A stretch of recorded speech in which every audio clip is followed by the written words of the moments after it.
This is Robert Clotworthy, the narrator of The Curse of Oak Island, and I have a question for you. Could it be that you are listening to The Curse of Oak Island and Beyond live stream? This is a top pocket find, mate, for sure. Hey, everybody. How you doing today?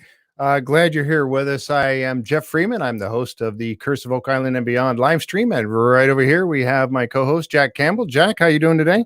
I'm doing good, Jeff. Doing real good. I tell you what, it's a wonderful day out here today. It's warm. I'm so glad that the weather is finally starting to get nice. And I hope you guys are all staying healthy out there. I really do. Hey, I just wanted to mention real quick as we get started here, before I bring our wonderful special guest on today, that if you're watching out there on the YouTube side, or anybody that goes out to the YouTube side and watches any of our videos, we appreciate it very much. If you would click that subscribe button that's down there, let us know how we're doing. Give us a thumbs up if you like our content, and that way we know what to the best how to serve you guys and bring up some good stuff for you in the future.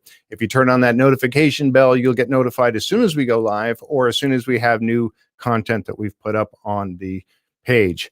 On the channel there. So we appreciate that very, very much. We really do. I'd like to thank you all for coming here today. We have a very, very special guest returning for part 2, Alessandra Nadudvari. And Alessandra is an author, and she's done some wonderful books.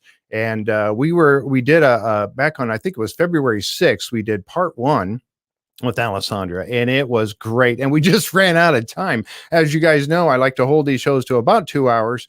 So that, everybody gets a little answer after about 2 hours. It's hard to sit, but so I'd like to hold them to about 2 hours. And quite honestly, we just ran out of time. And Alessandra has so much to cover about Nauss, some great people like Henry Sinclair, William Alexander, going on and on and on. So, hey, without further ado, I would like to go ahead and just bring on Alessandra Nadudvari. Alessandra, how are you doing today? Welcome. I'm peachy. How are you? I'm doing great. I've been looking forward to having you on again so much, because it was so exciting and so much information that we covered last time, and we just ran out of time. We didn't get to it all. So this has been really, really nice to have you come back, and we appreciate it very, very much. So, as we get started, I know you're a acclaimed author. You've got several books, and we can see them up there behind you on your bookshelf. And yeah, those are really good. I really appreciate that very much, and we can talk about those as we go along. You can talk about those if you'd like and bring those up. But let's get started with James McQuiston. Jim, and you just had an interview with him. I had an interview with him, and what a great guy. I mean, I did. It was informative, and he's done some books, and especially the new book that he's done, Oak Island and Nauss. And I guess you guys talked about that. What do you go ahead? Let's talk about James a little bit and roll into this. Well, James McQuiston is one of the top theorists on Oak Island. He was on the Curse of Oak Island multiple times, and each time he returns, he brings something new to the table. And I would say that his latest contribution to the Oak Island mystery has to do something with Nauss, and it's amazing. I don't know how many people in your audience have heard what James found, but he basically discovered late last year, I think it was like November or December 2020, that if you extend the left arm of Nolan's cross on Oak Island, it will take you inland, and it will cross the back of our property in Nauss. So I just about fell off my chair when I read his email. I know. Yeah, me too. I was like, that's crazy. James, are you serious? Are you just seeing things? And he's like, no, I'm not seeing things. Steve Gaftel confirmed it. Yep. And recently, Erin Helton also looked into that, and she drew some really neat images. She's really good with graphics, and I'm one of those people who need to see things before I can imagine it. And so she made that easy to see. And so James's discovery is both amazing, but it's one of those things where it opens more doors and more questions. So it seems that Nolan's cross does point to Nauss, but we don't know why. Right. And if there was something at Nauss that pointed back to Oak Island, because we know that you can reach Nauss from the northern part of Nova Scotia if you, let's say, sail into the Bay of Fundy, Right. and you find an Oak Island. There's actually an Oak Island there in the Bay of Fundy. And then if you look to the right of that Oak Island, you will find the mouth of Gaspereau River. And if you follow Gaspereau River inland upstream, it will take you to the vicinity of Nauss. And once you're there, then maybe you see the sign that points you to Oak Island. So I was thinking that there must have been something at Nauss that pointed you back to Oak Island, depending on how you got to Nauss, from the north or from the south. And of course, the next question is, well, who did that? Who's responsible for it? And what did they have in mind? Why did they feel the need to set up this megalithic directional marker on Oak Island that will then point you to Nauss? So why, who, and of course, when, right? But I find that James's discovery is also really good for the Oak Island team, because what it proves, and I am confident to say what it proves beyond any more doubt, that Nolan's cross is real. It's not random cluster of boulders. Mr. Nolan made a true and innocent discovery when he mapped it. He was not the one who set it up. He was not the one who oriented it the way it's oriented. And so we can stop doubting Fred Nolan and just accept that Nolan's cross is real. And now we can actually get down to work and try to figure out why it's there and what it does. Yeah, we've talked about that several times. I have personally talked about it several times, about the fact that cross that Fred Nolan found, and he is a surveyor, master surveyor, and he did it the old way. Steven's got his GPS stick, and Fred Nolan, of course, he went out and did it and I'm sure that I'm not taking anything away from Steven. I'm sure he knows how to do it the other way too, besides using that stick, because he went to school for all that. But yes. But anyway, we know that Nolan's cross was laid out by Fred, and he found it. The lines are perfect. And so, and then going on with that, not only now do we learn that the cross, that the horizontal cross part of it points to New Ross, but, and again, we had Corian Mole and Christopher Morford on, and they were talking about how you take from Versailles in France, and that line comes all the way to Oak Island. So it's crazy how this stuff comes to play like that. And while I'm on that subject, I would just want to say too that we have Corian and Christopher coming on with us on May 8th, and you're going to be joining me as my co-host that day, and I'm really excited about that. That's going to be awesome. But so, we can even get into this even more so. But again, to your point, Nolan's cross is significant. It's not there just by happenstance. Well, and here's another thing. So as far as I know, Mr. Nolan found that cross in the early 1980s. Was it like 1982 maybe, or 1981? Yeah, I've got that written down, so I don't remember. And while he was doing that, while he was mapping it, Joan Harris was still living up at Nauss, and she was making her discovery. So here we have two pioneers, who had to try to persuade the world or convince the world that, hey, we found something. Can you please take a look at it? Yeah. So while he was doing that on Oak Island, mapping his cross, she was up at Nauss digging in the ground and trying to uncover this amazing foundation. And she too was asking questions, who did this, why, when, and she formulated her own theories. She actually had two theories about Nauss, and that's what I would like to get into today, because last time we ran out of time. Yep. It was funny because neither one was believed at first either. To this day, they're not believed at all, really, by the so-called educators, I should say, put it that way. Well, that's just it, Jack. It's one thing to discover something, and another to get it validated by other people. And I too would go to others to tell me if what I'm seeing is true, and to correct my course or my thinking if it's totally out of line. but to feel in your gut that what you found is there and it is true, and still not be believed, then you just feel alone. You feel like you're isolated, you're alone, and that burden of proof rests squarely on your shoulders. And it takes a very strong person to be able to carry that burden for so many years and just stick by it and say, I know what I found. You might not believe me, but I know it's there. And Mr. Nolan never once wavered in his conviction that what he found was true. Yep, not from what I know. He might have not known what he found. You know, like his own curiosity might not have been satisfied 100% by the time that he died. And I so wish that both Mr. Nolan and Joan Harris were still with us so that they could see this new information and how we're connecting the dots now. I think he would totally love it if he found that Nolan's cross has another hidden dimension to it, and that's the connection to Nauss. I think he would love it just because if everything has been found all over, he would say, I told you so.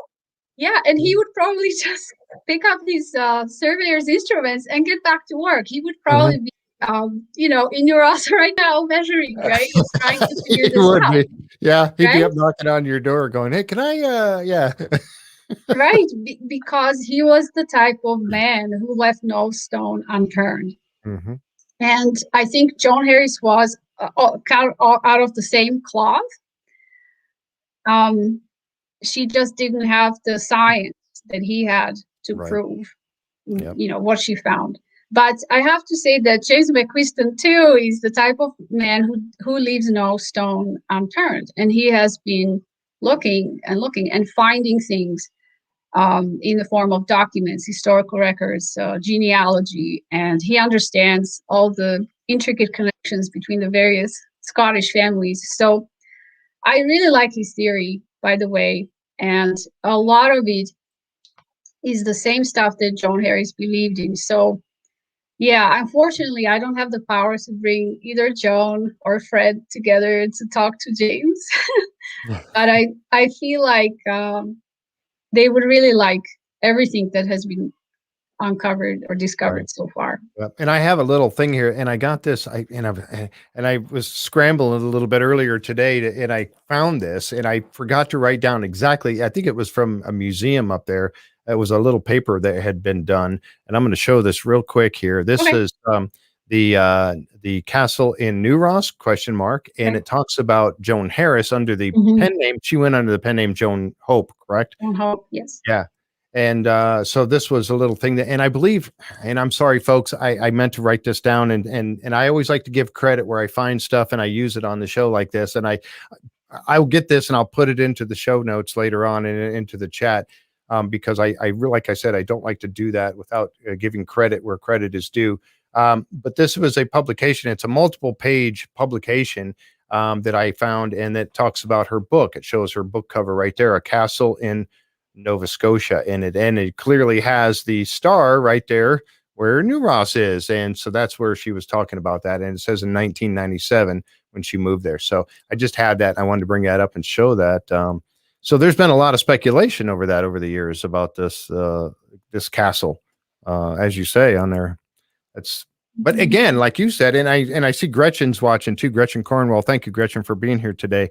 And she mentioned the same thing about having that burden on your shoulders of these discoveries and this research and stuff. She knows it as well, like you. Yeah. Well, do you know what other map of Nova Scotia has that kind of dot? I believe it's actually a star. What's that? Xena's map. Xena Halperin. Yes. 1347. So Xena Halperin had a map of Oak Island that one studied by Aaron Helton also. But she also had another map that shows the interior of Nova Scotia, and there are two other locations there. And one looks like it's roughly in the vicinity of Nauss, although this would have to be confirmed, of course. But it occurred to me that there's another map like that shows a little dot roughly in that spot. And I believe that on Xena's map, the name of that location, inland location, was Rodon or Rodon. I think it's Rodon or Rhodon. I honestly don't have that map with me, so. Let me see. I can go ahead. I'm going to see if I can find it real quick. Maybe I can locate it. Now, would this be after the first map? Well, I just know that there were at least 2 maps that she had, and I exchanged emails with her when she was still alive, and my husband actually visited her at home in New York, and she showed him a lot of the artifacts that she possessed. So her book, Xena Halperin's book, was just the tip of the iceberg, and I miss her so much. I really wish that she too were still alive so that she could see some of this new discovery, this new research, because it would make sense to her, and then she could, frame it for us. Yep, absolutely. Yeah, there's so much information there, and it's so good that all of her information, everything was given over for Rick Lagina, and it's because I mean he thought the world of her, and you could just tell, especially and again, we don't know that relationship that we saw between Rick and Xena, but you can feel it through Rick watching him on the show and talking about her and everything that took place. I mean, he is, it's fantastic. Xena was a rock star. My husband said that she's the rock star grandmother he never had. Yep. You can see it when Rick talked to her in person, when he went down to talk to her in person that one day. It was just like he was just shaking his head like, wow. I know. Yeah. Yeah. When she passed, it hit him hard. It really did hit him hard. Yeah, you could tell. Absolutely. So again, going back to the cross, and it's pointing up there, and then Xena obviously had some interest in the spot as well. She, if that dot is up there or a little star, and I didn't find it. I was actually looking around trying to find it on there real quick, but that's okay. So that means that it's definitely, there's some importance to there. To that spot in New Ross. New Ross goes on to a lot of other things, and one of the, you and I've kind of talked before about another famous person that we believe was up in that area too, that maybe had a home there. Well, maybe it's time to mention all the various theories that have been coined over the years about New Ross. It's funny, it's a little bit like Oak Island, where you've got some artifacts, a lot of legends, and even more lore, folklore that kind of blossomed around it. So with New Ross, it was the same thing. For those who don't know, New Ross is a small town. It's a community that's inland, right in the middle of Nova Scotia, really, and it's maybe 20 kilometers or 20 miles. I know kilometers and miles are not the same, but so roughly that distance. If you go from Oak Island inland and take about a ride of about 20, let's put it like 25 kilometers, you will end up at New Ross. There's a very beautiful farm museum there called Ross Farm Museum, and that's where Carmen Legg works. He's the famous blacksmith that we often see on the Curse of Oak Island. Then you go into town and you will come upon this intersection. There's a grocery store there, there's a church, a small restaurant, and a flashing beacon, and it's called the Charing Cross. Charing Cross. Charing Cross. So that part of town used to be called Charing Cross, and it's something that James McQuiston looked into, and he found and a very interesting explanation for it. So I will mention it later as part of one of the New Ross theories. All right. Good. And then if you keep going, you will see a Masonic lodge on the right. And then shortly after that, on the left, is this property that we own, me and my husband. several decades ago, it was first rented and then purchased by Joan Harris and her husband, Ron. They came, I believe, from Ontario. He was a teacher and he taught at the local school. And I think she was maybe just, staying at home and keeping herself busy. And somehow she became this amateur archaeologist in her own backyard, because when she was putting in a garden, she found very strange old foundation. And she knew that it was quite deep. Apparently, it runs quite deep, but she was only allowed to dig maybe 1 meter deep below the surface and then stop right there. So that was allowed by law back then. And she did not need a permit. Now the law is different. If I wanted to do what Joan did, I would need permission from the government. And if I found anything of interest, I would have to notify them and, turn over any artifacts that I might find. So the law is much stricter now. And it keeps us from, exploring that backyard more. We would like to, but right now it's not possible to do it the way she did. But she did a good job. She was very thorough. She uncovered almost the entire backyard, and eventually it started flooding. So she had to put the topsoil back, and so the foundation is underground again. It's where it always was. But if I were to take you there today, all you would see is grass. You would not see the outlines of the foundation anymore. So that's a bummer. A lot of people are disappointed when they come there. They're like, "Oh, where's the castle?" You're standing on it. Yeah, you're actually standing on it right now. Is the story true that she almost saw it when they were looking at the land? That she could tell that there was something there? I read that somewhere, but she looked at it and thought there was something really strange about this. I believe the place spoke to her in a way that maybe other people didn't feel like, I think she was very intuitive, very sensitive to that kind of information. Like, she had a very strong sixth sense, and she listens to it. See, a lot of people have a strong intuition, but they don't listen to it, right? They relegate everything to their mind, their logical mind. But she was very tuned in to the place, and it slowly started revealing its secrets to her. And then she said, okay, this is not standard. And she never accepted the standard explanation, And that's good she didn't, right?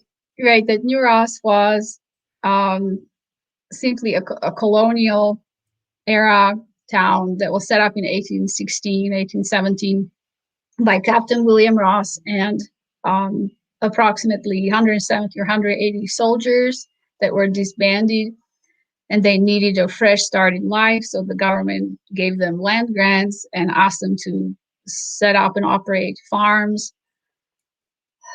So that's the official and accepted history, and I'm okay with that too. If I have to accept that our property is simply from the 1800s, that's still 200 years worth of history, right? Yeah. So that's not modern. So I'm fine with that. But of course, if it turns out that it's older than that, then I'd be very happy with that too. Officially, the person who lived on our property in the 1800s was Daniel Mackay. He was a blacksmith, the first blacksmith to arrive at Nauss. But something always bothered me about the fact that there was a blacksmith operating on our property. And what bothered me about it was the location. So if you come to Nauss today, the current modern blacksmith is located at the bottom of the hill and near a crossroad. But this blacksmith, Daniel Mackay, would have been on top of the hill and nowhere near a crossroad. So I feel like if you're a blacksmith, you would want to be where you will get a lot of business, right? Well, that's going to be at the crossroad where all the traffic comes through, right? Mm-hmm. And you will not want to make draft animals like oxen walk up the hill. You're going to try to accommodate them and, like make it easier to come to you, right? Especially if they have a shoe and needs repair. If they need a shoe repair, then that even more burdensome for them to have to go up a hill. Yes. Now it is possible that he was simply given that lot, that he was simply told by the government, look, this is where you have to set up your shop and you have to be happy with that. And he took what was available. Mm-hmm. But if he had any say in where he wanted to set up his shop or which land he wanted to own, which lot, I think he would have gone for one that's near the crossroad, perhaps near Charing Cross, at the bottom of the hill and near a stream where he could easily get water. So that just doesn't make sense that he would willingly pick that spot where we are. But if he came in 1817 and he saw that there was a piece of land that already had remnants of an older building, even just the foundation, and an old well that was old but functional, then he could be in business very quickly. He could get the local guys to help him erect walls, put on a roof, and clean out the well, and he could fire out the forge and he's ready to go. Running in less than time. Yeah, exactly. Yeah. And there is oral tradition among the local Mi'kmaq people, some of whom were John Harris's friends and helpers. So I believe 2 Mi'kmaq men told her that this stone well that's still on our property, that it was there before the town was founded in 1816. So that's pretty cool. If the Mi'kmaq say that they remember drinking from that well before the British soldiers arrived, I believe that's significant and it should be investigated. To me, the oral tradition of the native people is as solid as an artifact sitting on the shelf of some museum, because that's how they kept track of their history. And they remembered significant events, and they made sure that the new generation knew about the history of their people, of their own nation. Mm-hmm. So these stories were passed down over centuries, and we still have them today. In Cape Breton, which is part of Nova Scotia, the Mi'kmaq people who live in Cape Breton, they too have a legend that says that they were visited by tall, blonde or red-headed men in pre-colonial times. So who were they? I'm thinking Vikings or somebody like that, right? Mm-hmm. So they will tell you, yeah, we were visited and it's not controversial at all. We accepted that this happened. Right. Why do you not believe it, right? Like, we're telling you that happened, right? Yeah. Talk to the people that were there, the natives of the land. We are the doubting stuff up. We are the doubting Thomases, right? We're the ones who are like, well, we're not sure. We have to verify something 100 times before we accept that what we see or hear is true. And the Mi'kmaq people don't do that. If they know something, they know it. They accept it. And so this oral tradition is something that I accept too, and I don't question it. If they say that the well was there before the town was founded, then I want to know what else they might know, right? I'm not going to discard that information. Right. Yeah. And I had those pictures that you had sent me one, and then I had another one too. And that was something that you had said before, that this well was told by the Mi'kmaq people that it was there prior to the town's establishment in 1816, 1817? 1816 and 1817. Mm-hmm. So this view is from the bottom of the well. Mm-hmm. And I took this photo. You climbed down in there and took this picture? Yes. Yes. And you can see how the stones were laid in layers, right? The smaller stones are at the top, and as the well goes deeper, the stones also increase in size, presumably because they have to support heavier load, right? More pressure. Right. And Rick Lagina was quite smitten by the well. He said it was beautifully constructed. There's no mortar that joins the stones. Right. So they literally are just like fitted into each other. And it's amazing how somebody was even able to gather the perfect stones of the perfect size, right, to fit the purpose. So currently the well is about, I'd say 20 feet deep or 21 feet deep.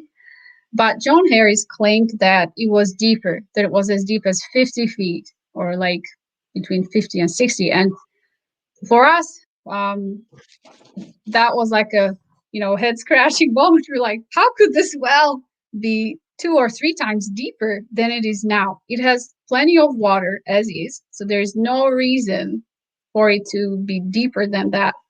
But Joan said that the fire department, the local fire department, used to draw water from this well to fill their fire engines. And there you can imagine that they would need more water than is currently available. Oh, yeah. So for them, so if we believe the firefighter's story, then the well would have had to be deeper, which means that somebody filled it in between the time that she owned the property and the time that we bought it.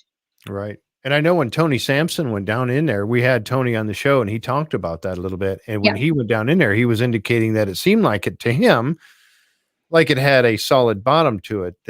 But again, he indicated that it could very well be stuff been thrown in there and filled up, or some stuff tossed in there in the bottom. So that was very interesting. The reason why he was sent down the well in the first place was to determine if there are flagstones lining the bottom of the well. Right. Because one of the legends of Oak Island and Nauss states that the flagstones that used to line the money pit came from the Gold River, and that the same flagstones were also used for this well in Nauss. Okay. And I forget in which book talks about this or whose theory, but I read it somewhere. So that's why Tony came and he was lowered into the well. And while he was down there poking around, he also studied the stones themselves, the surface of the stones, to see if there are any symbols. And he thought that he saw 2. One was what looks like a triangle or a pyramid with a dot or all-seeing eye in the middle. Any Freemason out there will be familiar with that symbol. And that's pretty clearly carved. Yeah. I mean, you look at this thing and it's like, well, you could write off a lot of time. You could write off something when you see it as what they call matrixing. You're seeing a pattern in something, or that pattern's just happenstance, just happens to be there, and your mind is seeing a particular pattern. I'm sorry, but this looks carved. That picture there, it's pretty clear to me that's been carved in there. So yeah, that's interesting. I'm sorry. Go ahead. I jumped in on you there. No, it's fine. And then the second symbol that he saw was the so-called the British broad arrow. Yes. Which looks like 3 lines forming almost like a triangle shape. And he said that symbol is very old, that it dates back to the 1300s, which is an interesting century. Yeah. 1300s. And that it was used to mark the property of the kings. So it was used on nails, stones that were on the, let's say there was a big stone sitting on the side of the road or marking some kind of a crossroad.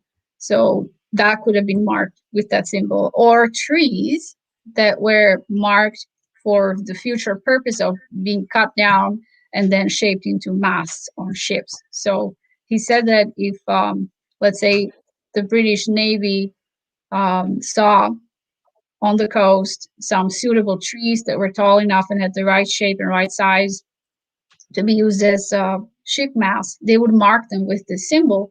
And it meant that nobody was allowed to cut down that tree until the Navy came back for it. Right. Yep. I've actually because it was the property of the king. Right. Yep. So it against the law, and it had a huge penalty to it too, I hear. Okay. Right. Okay. What, like getting your nose and ears cut off or something? Yeah. Yeah, I mean, it could actually, if you really got caught and you did it maliciously without, because you wanted the wood, it could lead to death. Was what I Okay, had heard. that's And again, serious. I'm not a scholar in this stuff. That's what I heard. But yes, it could lead to death. Now, and I also heard that some of them were doing it, later on, in spite of, they were just doing it because they were saying, well, you can't have these trees. These are our trees. You can't mark them. And so they were cutting them down anyway. But again, this is all stuff that I've been told and heard over the years, but may not be true. I'm not putting that validity on it. And so if this well is simply a 19th century well, if it was dug in 1817 by Daniel Mackay, maybe he marked one of the stones with the British broad arrow to let everybody know that, that's a British well. Mm-hmm. But, that's a conjecture. I don't have any way to prove that that's how it happened. Right. But it's interesting. And I, of course, have to consider everything, and I can't discard this sort of stuff. So until you can disprove it. Yep. Yeah. And so Tony went down the well and he did not find the flagstones. There was a lot of silt. So he poked around. My husband also poked around off camera. And we came to the conclusion that it's just silt, that there's no flagstones. And if there are flagstones, they must be deeper down below the silt. Right. Yeah. So if there's been a lot of junk thrown in there, that would make sense. But and again, how would you go? You would have to excavate that entire well out. But then again, you're ruining that history of that well. You don't want to ruin it either. So no, there's no easy way to find this out, and we'd rather keep the well as it is than risk that there will be some kind of a damage done to it, or a rock falls on somebody's head and stuff like this. It's not worth it. So right now we just keep it clean. We make sure that more silt or branches don't get inside. But the well is really cool, and I really liked it. When you're standing on the bottom, you don't hear any sounds from the surface. There's a very busy road that passes by the house. There's lots of heavy trucks that drive on that road. So there's a lot of noise, like nonstop, even on weekends. But when you are underground, standing on the bottom of the well, you don't hear anything except your own breath. And so I actually meditated there. I was like, okay, I'm going to just meditate. And I felt very calm, very peaceful. And I really, really liked it. So it's a cool place. It's not scary or like fear-inducing at all. I didn't feel claustrophobic or anything. I didn't want to go to the surface. Tim's like, come on, we gotta go home. I'm getting hungry. I'm like, no, I want to stay. Yeah, I can imagine. That's awesome.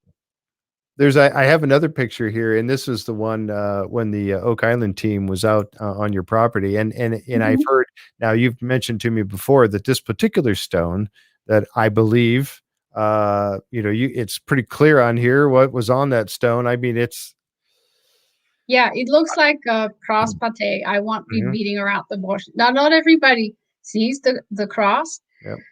I do. Some people think it's an angel. Some people think it's the goddess Tanit. That's what Xena Halperin thought, that it's a Phoenician goddess Tanit or Tanit. And some people see nothing at all. In fact, the archaeologists that visited Joan Harris from Parks Canada, that was the department that handled archaeology at the time, Parks Canada, they came after she requested their presence and expertise. They visited her and they looked at the stone and they said that it's completely natural, that it doesn't have any man-made markings on it. So they were unimpressed by it, and she was very disappointed. Now, where is the stone now, though? The stone is at Queens County Museum in Liverpool. Okay. We moved it there just before the Curse of Oak Island episode aired in the fourth season. That's the one where my husband and I appeared to talk about New Roslyn Templars. Mm-hmm. And we were worried, seriously worried, that we would not be able to protect this stone. As you can see, it's out in the open. Mm-hmm. There's no fence around it. And we thought, if somebody pulls up here in the middle of the night with a trailer, they can load up the stone and be gone, and we'll have no idea what happened to it. Or they could just smash it, right? I mean, people do crazy stuff. Unfortunately, but true, yes. Yeah, so we chose to protect it, and we thought that the best way to do it would be to house it in a place where it would be safe from vandals and the elements, because it's so eroded. I mean, if that cross is really there, it's so eroded that you can barely discern it. And the erosion is not going to stop, right? I mean, the weather never stops. Leave it out there, the elements take care of everything. Right. So it's in a museum, and it's loved and cared for. Good. So we are happy. We're happy that I'm glad you did that. I really am, because that way it is preserved. And that's the thing about, I mean, we've seen other stone carvings and stuff, and even, you know, the sculptor, Sean Williamson, has made mention of this as well. This type of thing, the erosion of the rain and the weather over the years, just wearing away, beautiful carvings. And that's something that, obviously you see here. And I've got this picture up, and I'm moving my mouse around, showing the different angles to the stone and the cross-pate. It to me, it looks like it's there and just simply worn down. It really does. And I'm on board with your belief on that. And I'm really glad that you guys had it preserved. I really am. That was a very, very smart move. Thanks. If anybody has trouble seeing the cross, just look above it. That's me wearing a T-shirt with a cross-pate. Mm-hmm. So that's on purpose. I think they were saying something when I talked to you last time. Wasn't the Prometheus crew saying something about the story on that? Go ahead. Well, yeah. When I showed up, to be, filmed for the Curse of Oak Island, I was wearing this T-shirt, and they said, you can't display the symbol because then the audience might be swayed one way or the other, or they might be able to tell what we're going to talk about before I open it. So they said, put your jacket back on, zip it up. So I did. So you'll see me wearing a black jacket, but it was, I was sweating the entire time. And of course, the sweat was, the steam and the sweat rising from my jacket was attracting the famous black flies of New Roslyn. Oh my gosh. So I had, the back of my neck was completely bitten. And when I came home, I was just covered in welts, and it took 2 weeks for the allergic reaction to die down. It was horrible. Yeah, Jim Kristen talked about those too. I'm familiar with those from Michigan, up in Michigan. Pretty nasty. They'll get you. They'll get you. Going up that hill. Yeah, they'll climb up your sleeve. You might spray the back of your neck, and then they will just climb up your sleeve. Yep. So you get bitten one way or the other. So if you look at that stone again, you will notice that the left arm of that cross appears to be longer than the right arm. Mm-hmm. Mm-hmm. And where else have we seen that? Where the left arm is the lead cross. Yeah, that's the lead cross. Right. Yeah, absolutely. Yeah. Yep, it's definitely longer than. Yeah, it is. Mm-hmm. Very interesting. Yeah. I can see it on here. I mean, but again, I'm one of those people that looks for that kind of stuff in things like this. So I can definitely see it in here. This is amazing. This rock is amazing to me. Well, the human eye seeks symmetry. Patterns. Right? Yep. Mm-hmm. We when we look at each other's face, the face that is the most symmetrical, we think is the most beautiful. It's all about symmetry, right? And so on this cross, you look for, or on the stone, you look for a symmetrical pattern, and you notice right away that there's something out of whack, and it's the left arm, right? Like it doesn't fit the rest. So why was the left arm longer? That's what I would like to know. Why is the left arm on the lead cross longer than the right arm? I don't know that I'm sure there's somebody in our group that could probably answer that question. I'm not sure. I honestly don't know. Okay. I believe I believe that the religious explanation for that is that the one arm, the shorter arm, represents the amount of people who believe in the religion, like they're true believers. Mm-hmm. And the longer arm represents the amount of people who don't believe and they need to be converted, right? So there's work to be done. But I'm not sure where I heard that or read that, but somebody told me that that's what it signified. But maybe it also had to do with distances or direction. Maybe, it's a clue. So it'd be good to try to decipher it. Right. Now, and speaking of, go ahead. No, I'm just wondering if it's and somebody mentioned it in the Anne-Marie just mentioned it too. Is that the same with the Nolan's crosses? I thought Nolan's cross was perfectly symmetrical. I didn't think it had one side longer than the other. I think it is symmetrical. Okay. But we also know that there are other boulders that plug into Nolan's cross, and then that pattern becomes the tree of life.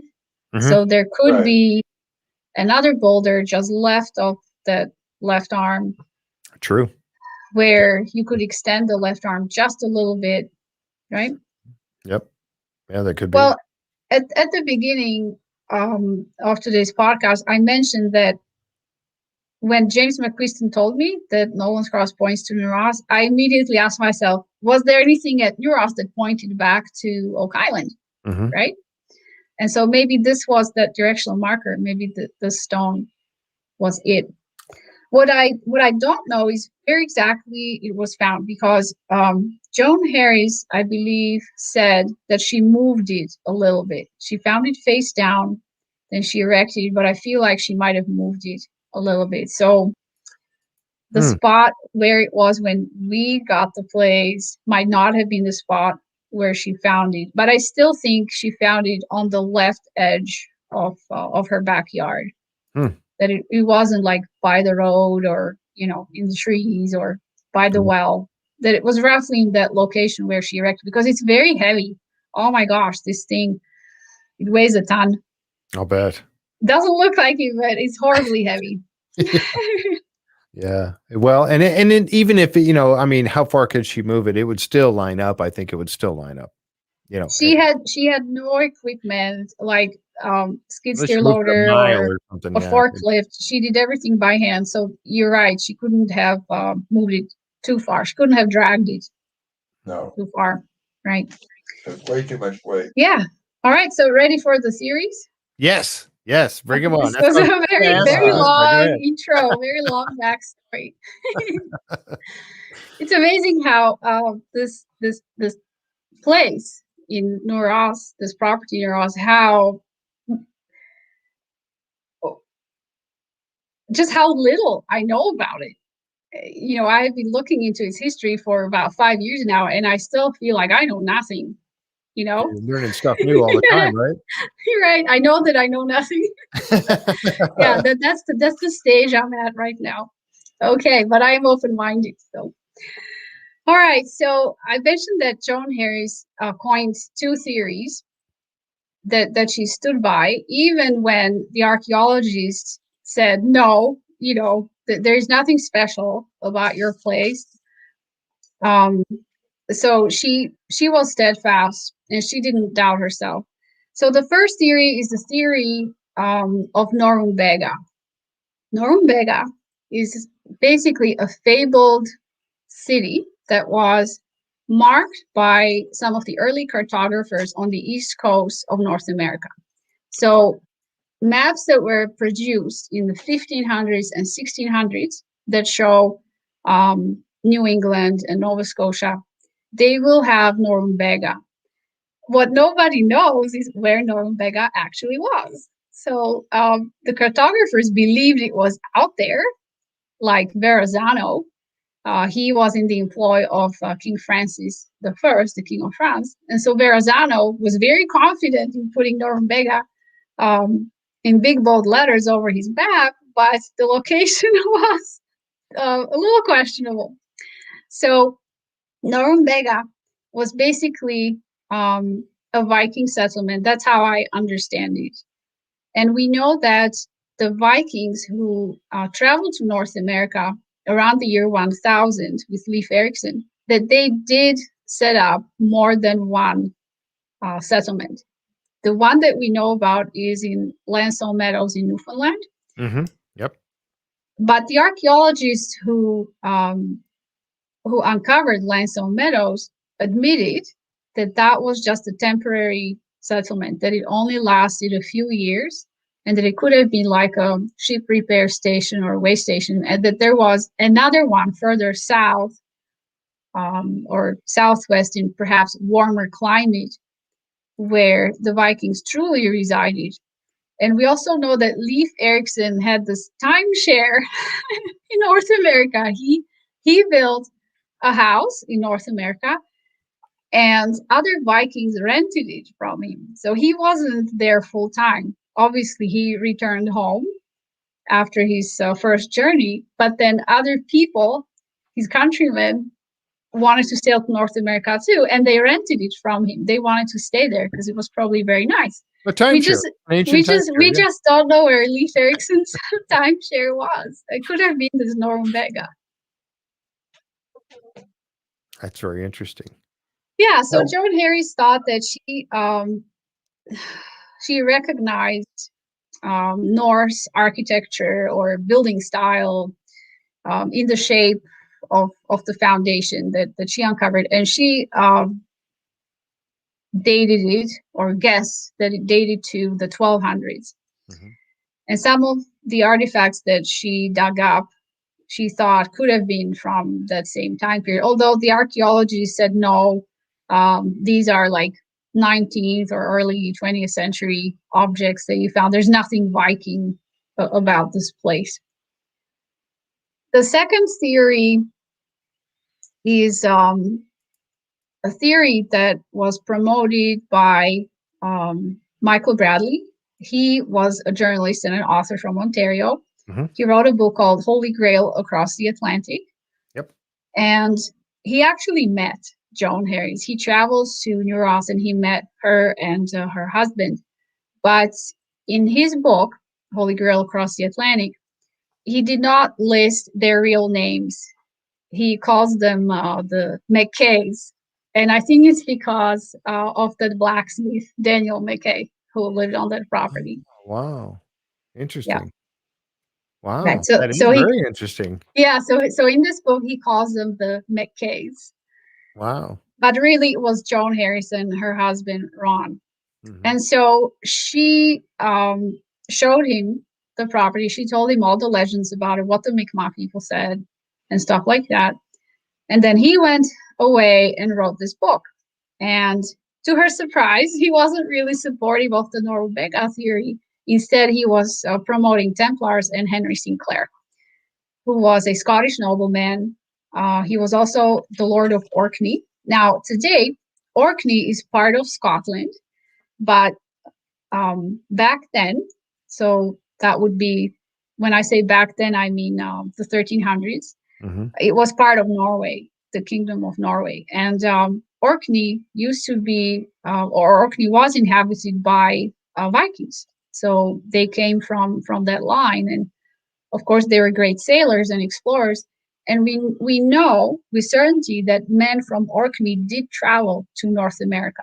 And they explored it between the year 1000 and 1347, when the last ship from North America came to Iceland loaded with lumber. Mm-hmm. So I think that the Henry Sinclair theory has a lot of merit. And not just because Henry Sinclair is said to have sailed to Nova Scotia and stayed here for a couple of years.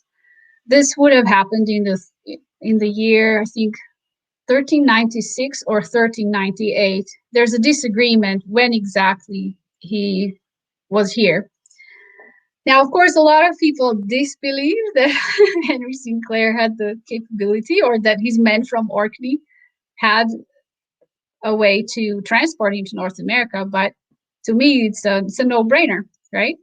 Mm-hmm. So Henry Sinclair was related to the Norwegian royalty on his mother's side. He even had the chance to claim the Norwegian throne, or like be maybe the second or third in line for the throne. Wow. But he turned it down, and instead, I think he accepted Orkney as second option, plan B. He's like, okay, I don't want to be king, but I want Orkney. And he was allowed to have it. So he became Earl of Orkney, and he basically rubbed shoulders with, Norwegian princes. Mm-hmm. And I think that's why he's often referred to as Prince Henry Sinclair. This is a plaque that I brought up. I found this when I was looking around. This is and I forget the exact place where this Henry Sinclair monument is. I think it's Guysborough. It looks like it could be at Guysborough. That's in Nova Scotia. Right. And it says right on it. Now, of course, this doesn't definitively say that he came over, but it said, I know you can't read that, folks. It's too small, and I apologize. I wanted to make all these pictures so much bigger, but it does say that right on it says the voyage of Prince Henry Sinclair. Yeah. Of the to the New World in 1398. It says 1398. Okay, 1398. Really, yeah, 1398. So you were right on with that. So what? And then this symbol that's on here too. We'll let you talk about that when you get to it. But anyway, I just thought that was very interesting because here's a plaque, commemorating the fact that he made this voyage to the New World, right? So somebody believes it. Well, I think that the Scottish people were very enterprising, and I might have told you privately off the record that in Greenland there was a set of artifacts found during an archaeological dig. There's a book about it. It's mentioned in a book called The Frozen Echo. It's an academic book written by an academic historian or archaeologist about archaeological exploration in Greenland. And in one chapter, it mentions that artifacts from, yes, that's the book, artifacts from Clan Campbell, I think it was Clan Campbell, were discovered in Greenland near the Western settlement. So in Greenland, you had the Western settlement and the Eastern settlement. And I think that Eastern settlement was better for farming, like more suitable for farming. Whereas the Western settlement was where all these ships were launched that wanted to go to Canada, to North America. So what was a Scottish nobleman in the early 1300s doing in Greenland, in Western settlement? He's far from home. And this was around the time of Robert the Bruce, who was fighting for Scottish independence. So still, what was this Campbell clan member doing in Greenland, right? Exactly. So I think that he was on the way to North America. And again, I don't have a way to prove it, but, I'm always thinking ahead, like, where are you headed to, right? You didn't come to Greenland for sightseeing. Exactly, yeah. Such a remote place. Yep. Right. So that would have put him a spot where he was literally halfway to North America, right? All you have to do is you just board a ship that's headed to North America, and you're in the New World. And it makes sense as a good stopover place to resupply and then head on, continue on. Yeah, exactly. And they were known to various places on the coast where they would resupply. All along. I asked a friend who is Scottish what he thought about this artifact and how it got to Greenland. And he thought it was weird, but he said that the Campbells were, that they had Viking blood, that a lot of them were descended from Vikings. So he might have had some blood relations in Greenland. So maybe he was, not on his own, but among friends or relatives. But still, why would he want to go there? Why not to a more exciting, busier place, where there are pubs and women and stuff to do. Yeah. Well, I choose Greenland, Western settlement. There's like 500 people and 1,000 cows and that's it. Yeah, nothing there. So yeah, nothing there. Move on. no nightlife. Great place to visit, but I don't want to live there. Yeah. Right. Well, and a piece of chainmail was, or maybe the whole chainmail shirt, the halberd, was found along with the artifact that displays the coat of arms of Clan Campbell. Mm-hmm. And so that's an expensive item. Back then, chainmail was so expensive that only knights could afford to buy it. Right. So a regular farmer or sailor didn't need it, and in fact, it would have probably rusted, right? If you wore it on board of a ship crossing the ocean. So he must have been a knight. So we have a potentially a Scottish knight staying in Greenland in the early 1300s, going maybe to North America or returning from there, right? So, yeah.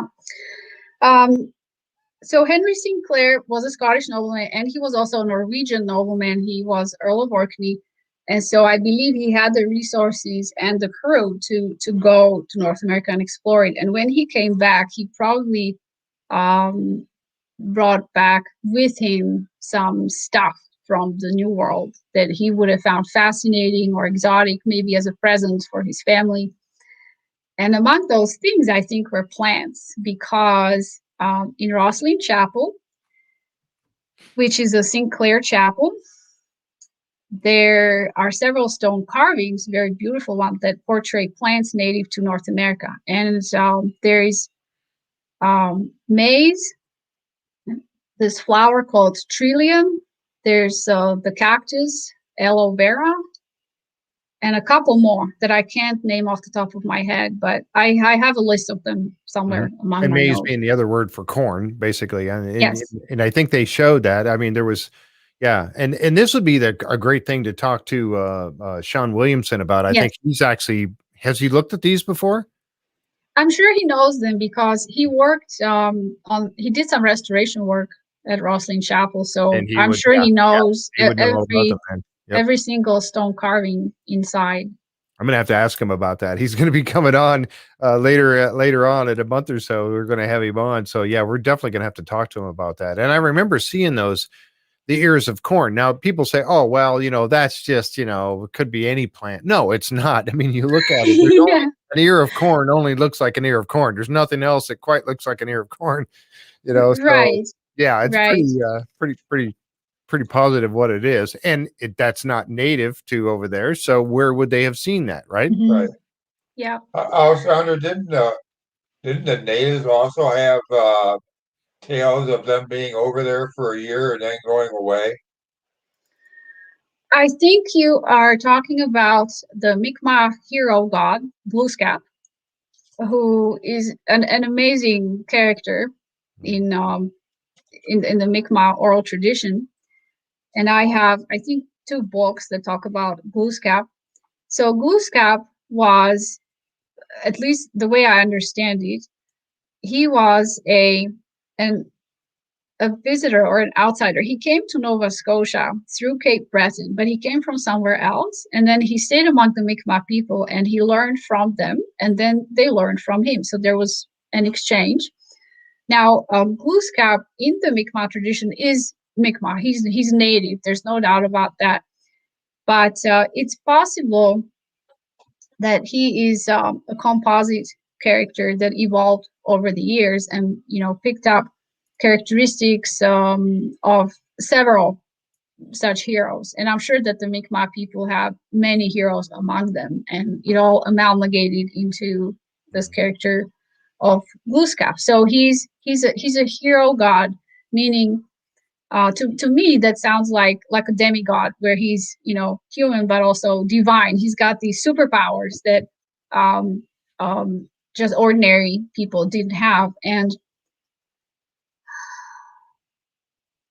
in a book by Frederick Paul, who wrote about Henry Sinclair's exploits in Nova Scotia, he mentions that Glooskap taught the Mi'kmaq people how to fish with nets. Prior to that, they would trap fish in these little dams. I think it's called it's spelled Weir, Weir or where. I don't know how to pronounce it. So and they still do it. Like they will show you how that works. And it was, very efficient method when you lived on the coast. But he also showed them how they could do it with a net, with floats. And they adopted that method too. So to me, it sounds like Glooskap knew a lot of things, and he was willing to share them, which is great. So he was welcome among the Mi'kmaq. And if you think about that too, that's not going to be. I mean, if you think about being this, if Glooskap was a hero god is probably not going to show them something so specific about fishing with the nets. But I mean, I'm not saying that didn't happen, but it would be more likely, like you said, like a demigod, somebody that has been raised to that elevation, who was actually human, that would teach them something like that. That seems to be makes more sense to me, anyway. Well, in Greek mythology, you have Prometheus, who is a hero god who steals fire from the gods and give it to mankind because he believes mankind can use it, and that their lives will be better when they have access to fire. And then he got in trouble over that, right? He got punished. He was chained up to this big rock, and every day an eagle came from the sky and tore out his liver. That was his punishment. So that didn't go too well. That didn't turn out well, yeah. Yeah, but he had the guts to do it, and he was on the side of mankind, and he was, I believe, a demigod. So he was in both camps. Let's put it that way. So Glooskap was obviously very special, and he came through Cape Breton, or from Cape Breton, and that's the place where the Mi'kmaq have that story about being visited in pre-colonial times, right? By tall, blonde, or red-headed men who didn't stay, but they passed through. Another interesting thing about Glooskap is that he apparently sailed on an island with trees, and I agree with Frederick Paul that sounds awfully similar to a ship with a hard deck and masts, right? Yeah, and the mast being like trees because of the spreading arms and all of that. Yep. Yeah, but I think that if Glooskap is a composite character, I think that he already existed in the Mi'kmaq tradition or mythology. And if there was somebody like Henry Sinclair who came by and who stayed with them for a couple of years, then he would have shared what he knew with the Mi'kmaq, and the Mi'kmaq would have helped him and shared with him what they had to teach him. Right? I mean, they were experts in surviving the wilderness. And Nova Scotia back then was complete wilderness. There was not a single road, no port, no nothing, right? And they were able to live here and thrive. So obviously they knew the secret to how to make it in Nova Scotia. And if he was a smart man, he would have listened to them and make friends with them. So Glooskap could have very well been a Mi'kmaq god or hero god. And then if they were exposed to some European explorers like Henry Sinclair, then bits and pieces from those interactions might have been incorporated into that legend, and slowly it grew in complexity and size and all that. And apparently Glooskap did tour Nova Scotia. He traveled around Nova Scotia, and he spent about 2 years here, and then he left. He went somewhere else, and I don't know if he returns. Like, I didn't study this legend enough to know for certain that he returned and when and how, but he was a real person. I have no doubt about that. But I'm not one to steal thunder from other people. And in my eyes, Glooskap is a Mi'kmaq hero. I just allow the possibility that he could have had some characteristics incorporated or grafted onto him from encounters with some strange and interesting people who came from the outside and left an impression on the Mi'kmaq people. And they would have left a deep impression on the visitors too. So you can see that where Henry Sinclair returns to Scotland and he brings stuff with him, the plants, right? Mm-hmm. Yes. So he would have been deeply impressed with the Mi'kmaq and all that they had going for them. So I think these plants are from North America, and I don't think that it's just an artistic rendition of a European plant. No, Yeah, I think it is an American plant, and let's not change it. Like you said, that's exactly how they would have had to do it. I mean, in modern days, you're going to go over to another country or something, and you're going to whip out your phone and you're going to take a picture of it, and you're going to preserve that picture. You're going to look what I saw. So they're going to have to do another means by which to do this. And then what better way to come back and to carve it into stone? So to preserve the fact that, hey, look what I saw when I was over there. I mean, we know that carvings were done that way for years. That's how they did their pictures. They made a carving of it, whether it be a carving in a wall, like like we saw in the prison where the Templars were held. The carvings that they did there of the cross that was found, the lead cross. But in other representations, and I do have a picture. Linda sent this over to me while we were talking, and I was going to show it real quick. This is actually Sean Williamson. He's in the chapel there, and there he is doing his inspection of different things. Now, can you imagine going into a place like that with his eye, being a master sculptor, and being able to look at this?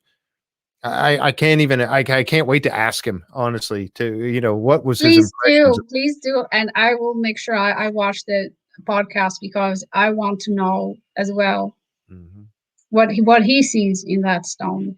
Yep. The Henry Sinclair theory that Michael Bradley presented in his book Holy Grail Across the Atlantic, basically it says that Henry Sinclair had a winter camp at Nauss because he would have needed to stay somewhere safe during the winter. Winters in Nova Scotia are long and they're brutal. It starts getting cold around November, and it doesn't get warm or warmish until middle of April, and still you can get snow. We don't feel safe until like the long weekend in May. So winters are long and you have to know how to survive. And here's the thing, if Henry Sinclair was working with the Mi'kmaq and following their advice on how to survive, he would have gone with them inland, because back in those days, the Mi'kmaq people would go inland for the winter. They would follow the big game, the moose and the deer, and they would stay inland. They only went down to the coast in spring and summer because then they could fish. Right. So it makes sense to me that he too would have taken their advice and set up a camp inland. And it's funny, Michael Bradley didn't really have a lot to go on when he was coining this Henry Sinclair theory. And strangely enough, there was a psychic who worked for archaeologists, and apparently he was highly accurate. He had like 80% accuracy in his predictions. His name was George McMullen. He was from Ontario. He's not alive anymore, but he worked for archaeologists who were digging stuff up in Egypt, and he actually showed the locations of some sites. Wow. So he was right on the money, and he came to Nauss incognito. He kind of invited himself and walked around the place, and then he wrote up a little report.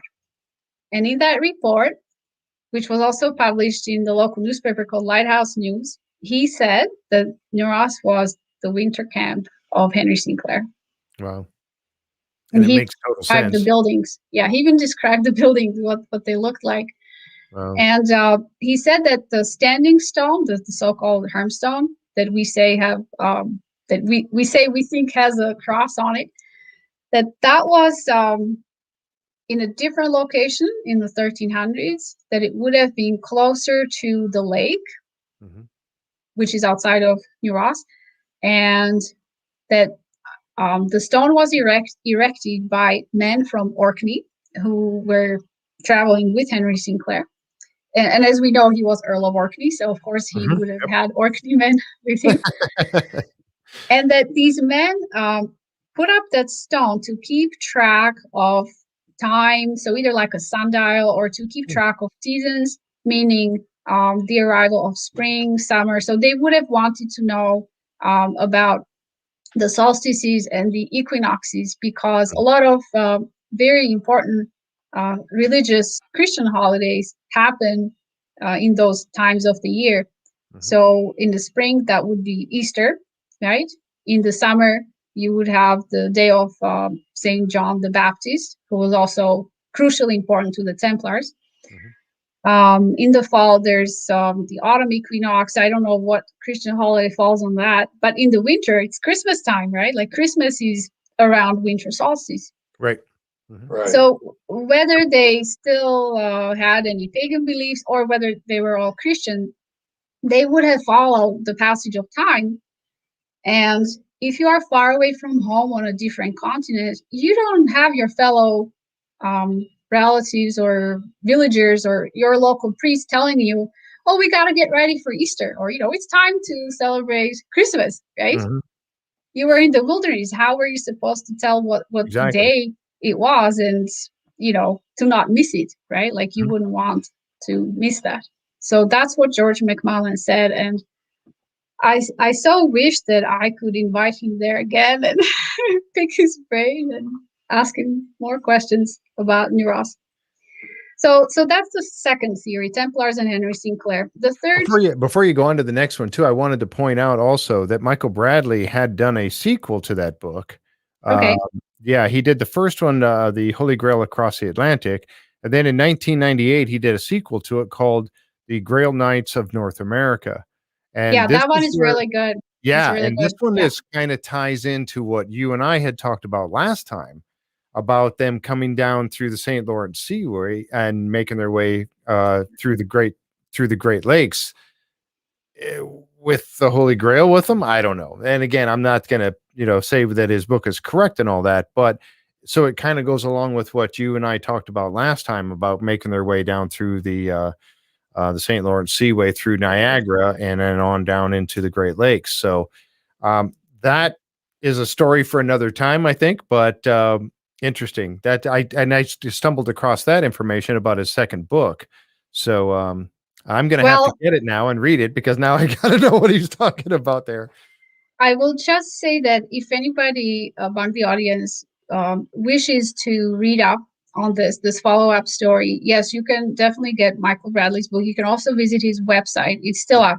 He passed away a few years ago, but his website is still up. Just Google the keywords Michael Bradley and it should come up. Another researcher who looked into Templars in Quebec is Francine Bernier, and she wrote a book about Templars in Montreal. That book is probably out of print, but you can buy used copies. So it's Francine Bernier, and it's called The Templars' Legacy in Montreal, the New Jerusalem. And it has a picture of a stone with a beautiful cross pate that was found in the crypt of a very old church in Montreal. Wow. And we don't know if that church was built around the stone or if the stone was, put there in the 1600s or 1700s by a Freemason or someone like that. Yeah, I've got another researcher, if you don't mind me prattling along go here. ahead. I was just going to get this picture because we were talking about this is what we were talking about that last time. But there's the last thing we were talking about last time before we ran out of time. Yep. So this is just something that I noticed when I was looking at the map of North America and thinking if Templars could have gone to what is now Montreal and what route they would have followed.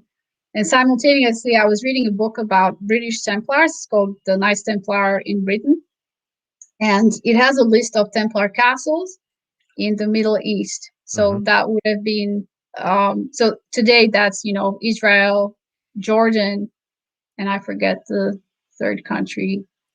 But they had these castles in the Middle East. Sometimes they built them, and sometimes they kind of inherited them or accepted them from other noblemen who were withdrawing from the Holy Land and going back home to Europe. And they were leaving these castles and fortresses behind, and Templars accepted them and started taking care of them. So among these Templar castles were Castle Montreal, Toron, and Destroyed. I don't know how to pronounce Destroyed, maybe. Yeah, I don't either. Destroyt. Detroit or Detroit. I don't know. Yeah, hard to say. French people, help me out. Okay. Yeah, exactly. And it occurred to me that these names are so similar to the names of major cities in North America, namely Montreal, Toronto, and Detroit.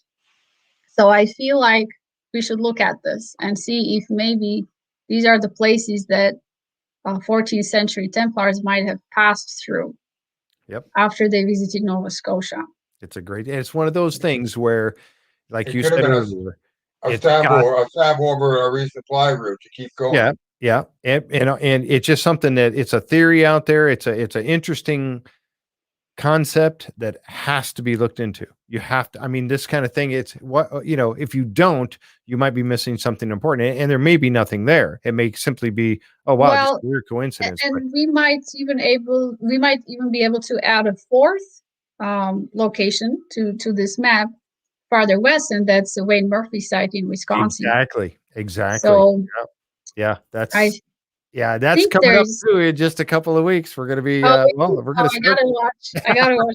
I know we're going to be talking a little bit about it next week, but next Saturday with Team Templar North America and the Lost Relics guys coming on.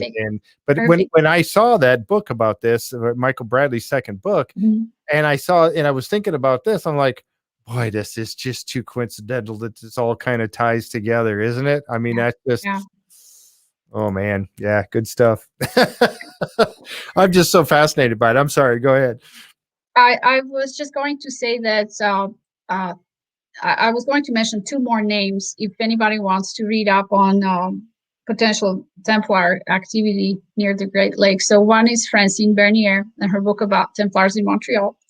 The other one is Gérard Leduc. He lives in Quebec, and he is writing a book, so I can't reveal much about it. But he did publish an article about Templars and their exploration in North America in the NERA journal. NERA is an organization that studies stone edifices and all kinds of strangeness in New England. So they are interested in stuff like the so-called American Stonehenge. Mm-hmm. And Terry DeVoe, who often appears on the Curse of Oak Island, he's the president. He's in our group too, yep. Yeah. Yes. Okay. So in one of the NERA journals, NERA is spelled NEARA. It's an acronym. So in one of the older NERA journals, there's a very nice, beautiful article by Gérard Leduc, Leduc, Gérard Leduc, Leduc, and he writes about. He basically lays out the bare bones of his theory, and I believe his book will be, an expansion on all that. Mm-hmm. So then there is William Mann, Mann. So there's double N, William Mann. He wrote several books about Templars in North America. For example, Templar Meridians, Templar Sanctuaries. He's a very high-ranking Freemason and a modern Templar. I think he's like the head of the modern Templars in the Masonic circles in Ontario. So that's a set of books that you can get and read on Sunday. Tomorrow. Yeah. Yeah. All right. The third theory was coined by Joan Harris herself. She was very interested in the 1600s, and that's when Sir William Alexander, another Scottish nobleman, came to Nova Scotia to colonize it on behalf of King James the First. So he was James the First of England, but James the Sixth of Scotland. He was king of both England and Scotland. So King James sent Sir William Alexander to Nova Scotia, and the goal was to boot out the French settlers who lived in Port Royal, take over Port Royal, and start living there. They were going to build towns along the coast. They had a lot of people with them coming on. I think James McQuiston said he counted up to 17 ships that came over time to Nova Scotia carrying these Scots. There were a lot of craftsmen among them, builders, just highly skilled people. So not just nobles who wanted, free land in the New World, but people who actually meant or planned to set up towns and, start functional communities here. Unfortunately, the Scottish enterprise only lasted maybe 10 years because I think they came in 1622, and then in 1632 they got booted out by the French. So karma, right? They booted out the French, and then the French booted them out later. So Sir William Alexander apparently had a secret estate built in Nauss. That's what James McQuiston found when he was digging into all these historical documents. Right. And James will tell you that a Scottish treasure was hidden on Oak Island, and Nauss was a place where Sir William Alexander had a secret estate built for himself. Now, interestingly enough, the Mi'kmaq men who were friends with Joan Harries, they told her that yes, there was some kind of a structure, grand structure built in Nauss, but that it was a refuge for a king. And James McQuiston thinks that it was Sir William Alexander who styled himself or thought of himself as the new king of Nova Scotia. But Joan Harries thought that a refuge for a king, that had to do with the whole Oliver Cromwell disaster, where Oliver Cromwell was a parliamentarian who came into power. He wanted to reform the political system and get rid of royalty. And he went after the royal family big time, like he had murderous intentions. So he ended up giving orders for beheading of King Charles I. And later, people got rid of Oliver Cromwell because he was just too cruel. Mm-hmm. And the country was in chaos. So they were like, well, let's bring back royalty, though. Maybe they weren't perfect, but we kind of know what to expect from them, right? So they brought back Charles II. So Charles II was restored to the throne. And I believe it was either Charles I or Charles II who would have needed a refuge, like get out of town while Oliver Cromwell is on a rampage, and then come back when people get tired of the maniac and want to predictable order, not perfect order, but predictable order. So, right. So it is possible that somebody was hiding out at Nauss in the 1600s, and maybe it was even a member of the royal family, although I personally can't quite picture something fanciful like that. Like Nauss doesn't have a lot to offer to royalty. Yeah, if you think about the royal, a royal family living there or something, there's some big, because what we see over in France and all that, you get a different opinion of that. And I've never been to Nauss, and I don't know, but you're right. It may not be the picture right now. I've heard Port Royal is pretty nice, but right.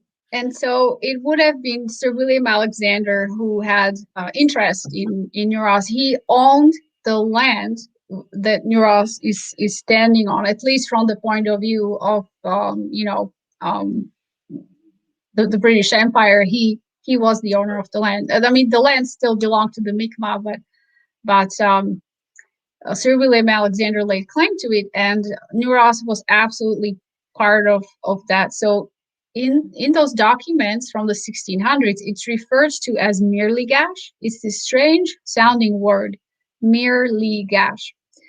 And most people say or think that it's totally a Mi'kmaq word, but James McQuiston found a similarly sounding word in Gaelic. So that would have been the language of the Scots. Gaelic is basically a Celtic tongue, and Scots would have spoken Gaelic, probably still in the 1600s. So if you go to Cape Breton in Nova Scotia today, a lot of people there still speak Gaelic. So there is a word in Gaelic that sounds like merely gash, and it means part of an alliance or part of the alliance. And to me, that would have been an alliance between the Scots and the Mi'kmaq. Right. Yep. We know that, and again, it was James McQuiston that discovered this. A local Mi'kmaq chief was sent to England to meet the King of England. So he was basically on a diplomatic mission. Wow. I did not and know that. The daughter of that same Mi'kmaq chief apparently had a romantic relationship with Sir William Alexander's son, and they had a child. And James McQuiston thinks that that child was Daniel LeBlanc. There are a lot of LeBlancs in Nova Scotia. So that would have been quite something if all of that had happened in New Ross. Wow. So on the old maps of Nova Scotia, all the way to early 1700s, when cartography was on a higher level by then. So maps from the 1700s look, much sharper and much more accurate than maps from 1500s or 1600s. Yeah, where 1 inch of the map covers the entire coast of North America. Yeah, exactly. Yeah. So even on maps from early 1700s, you can see the word merely gash. So it was still used locally, and the cartographers picked it up. And there was even merely gash river depicted on at least one of the French maps from the 1700s. And the merely gash river is the Gold River. When you look at it, there's no other way that that's a different river. So merely gash river was Gold River, and if William Alexander owned merely gash or laid claims to merely gash, then Gold River was within that domain, right? Wow. Yeah. So, and I don't think I have a picture of it. And the Gold River runs into Mahone Bay, if I remember correctly, does it not? Yeah. So the mouth of Gold River is in Mahone Bay, and if you follow the Gold River north, it will take you to Nauss. The river literally starts flowing outside of town, outside of New Ross. Now I would like to mention the Charing Cross. So I said that there's a crossroad in New Ross. There's a part of town that has this major crossroad in New Ross, and it's called the Charing Cross. There's actually a sign by that crossroad that said that says Charing Cross. So back in London, there is a Charing Cross as well. And James McQuiston explained this to me. He said that was the spot where, as early as the 1300s, Londoners used that spot to measure distances from. So that was the place from which all of the distances in London start from, yeah, were measured. It was not like in the center of London, but somehow they measured distances from it. So it was a very important cartographic point, right? And apparently William Alexander had a house near Charing Cross. And James thinks that when William Alexander relocated to Nova Scotia, he tried to recreate his old home, and he called New Ross Charing Cross. That's not coincidental. I mean, yeah, I mean, how you can't really put anything else to that. I mean, it has to be that. I mean, if he lived, you said he lived near the Charing Cross. He lived near Charing Cross, yeah. And we're actually trying to find out if the distance between Sir William Alexander's house in London, so the London house and the London Charing Cross, was the same as the distance between the Charing Cross in New Ross and our foundation. Oh my gosh. That would be weird, right? That would get a positive link. That'd be crazy if that turns out to be the same. Oh my goodness. And even crazier is this. Oliver Cromwell, the dreadful parliamentarian, he destroyed Charing Cross. Really? He had it smashed to pieces. And later it was rebuilt. So now it has a statue of King Charles. I don't know, the first or the second. I get them confused.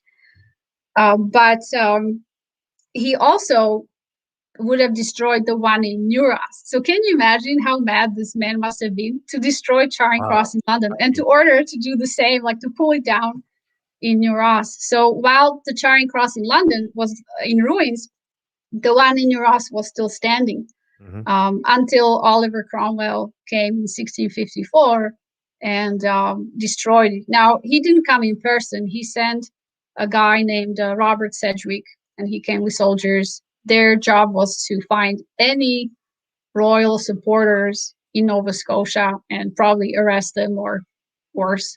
Or take them out, or kill them. Yep. So Oliver Cromwell was really worried for some reason that Nova Scotia was his hotbed of, loyalists who would pose a problem to his schemes and his plans. Yeah, I was just reading a little bit about him. He was just introduced to me by you. Okay. So I got looking into his, and some people, herald him at the time. He ended up being dragged out of there and taken down. But I mean, he, I guess there was some, and I forget exactly where I saw this, but I guess not that many years ago, he was touted as one of the 10 greatest or something. And I'm thinking, wow, I don't know. I've got to look into this man's history because it didn't sound like he was a very good guy. No. Going around. No, I think he was one of those men who thought that he could bring about positive change. But once he found himself holding this absolute power, he was corrupted by it, and there was no one to stop him or to slow him down, because once he removed the king, he didn't answer to anyone, right? Exactly. He literally didn't have to answer to anyone. If he saw himself as the savior of the nation, then that probably justified whatever cruel things he ordered people to do. He felt probably morally justified, the end justified the means. So they say absolute power corrupts absolutely, right? And it does. Yep. Yeah, Joe corrected me. Thank you, Joe. Just said not one of the greatest. Thank you. Okay. Yeah, because I was reading that and I was like, wait a minute, wait a minute, you're saying how bad this guy was, and now you're telling me, but I obviously read that wrong, because I'm like, that can't be right. So, but I'm going to have to go back and look into that, because even though he was, and I agree, he was probably very corrupt in by absolute power, because he didn't have anybody to answer to at that point, like you said. But I'm going to have to go back and read up on that a little bit more, because not that I'd like to read about people that did things like he did, but it's interesting to see how far reaching it was as well, to come all the way over to Nova Scotia. Now, he didn't come, but to send, soldiers over there. Yeah, exactly. To do that. I mean, how far reaching was his power at that point? Man, that's crazy. Yeah. That's really crazy. So there was something in Nova Scotia, or someone in Nova Scotia, that he was worried about. Interestingly enough, an artifact was found in Nauss at the time when Joan Harris lived there, I think, but she never knew about it. And had she known about it, it might have shaped the way that she was looking at that property. So there's a medallion that was discovered by two boys playing not far from our property as children with Tonka trucks. They're literally just, innocent boys playing an innocent game. And they found this medallion, and they kept it as a little treasure, and they didn't tell anybody about it until Rick Lagita rolled into town, and they told him. So, so this medallion is from the year 1671, and it belongs to the Order of the Garter. The Order of the Garter is a British chivalric order. The head of the order is the British monarch. So right now it's Queen Elizabeth II. When you become a knight of the Order of the Garter, you get, I think it's called invested. You get invested into the order, and you get this medallion and probably some other items. The front of the medallion shows Saint George riding a horse, slaying a dragon, and then the back of the medallion, which we don't see right now, has a bunch of words on it, and I think it's all in French or Latin. So James McQuiston did some deep exploration and research. He probably contacted all the museums and archives he could find that were relevant to his search in England and Scotland, and maybe even like in Sweden, because in 1671 there were 3 such medallions minted in 3 different locations, probably not from the same mold, but very similar in design. One was given to the King of Sweden, another to the Duke of Saxony, and the third one was given to Sir Christopher Monk, who was like the right hand of the king at the time. The question is, how did this medallion find its way to Nauss? And James McQuiston thinks that he can explain it. And the way he explains it is that Sir Christopher Monk gave it to Sir William Phipps. William Phipps was born in America, in North America, so he didn't qualify for British knighthood simply because he was a commoner and he was not born on the British Isles. So they couldn't make him a British knight. But the king wanted to reward him for his services to the crown. And what William Phipps did for the British king was he salvaged gold and other treasure from the shipwreck of La Concepcion. It was a Spanish galleon that sank off the coast of North America, and he found it and got most of the gold off it, and he was able to successfully deliver it to the king without his crew mutinying. So he promised his own crew that if they don't steal the treasure and don't cut his throat, they will get his share of the treasure. So he actually gave his share away. He followed through, to his own crew. So everybody kept their word. Everything went smoothly, and this treasure was delivered to the British king, who then wanted to reward William Phipps for his services, but they couldn't make him a knight, so they gave him this medallion that previously belonged to Christopher Monk. And so William Phipps went back to Nova Scotia. He was sent there to recover more treasure, and this is where it gets interesting, because he went to Port Royal, but he was also on the South Shore, so he went all over the place, and he was again tasked with finding treasure. Well, what kind of treasure was there left to find, right? Was it the treasure of Oak Island? And what was he doing in Nauss with this medallion, and why did he allow himself to lose it, right? So it just reads like a novel, and even James McQuiston admits that it's too fantastic to be true, but then he looks at the historical documents, he checks his sources, he talks to archaeologists and historians in Scotland and Britain, and they all agree with him. So I feel like his theory is really well researched, and he told me that if you take away half of it, the other half is still solid. So he definitely cannot be overlooked or easily doubted, because if you want to doubt James McQuiston, you have to come up with a counter argument. You can't just say, well, what about this? What about that? Well, what are you basing your doubt on? Right. So very knowledgeable. This is very exciting. It is.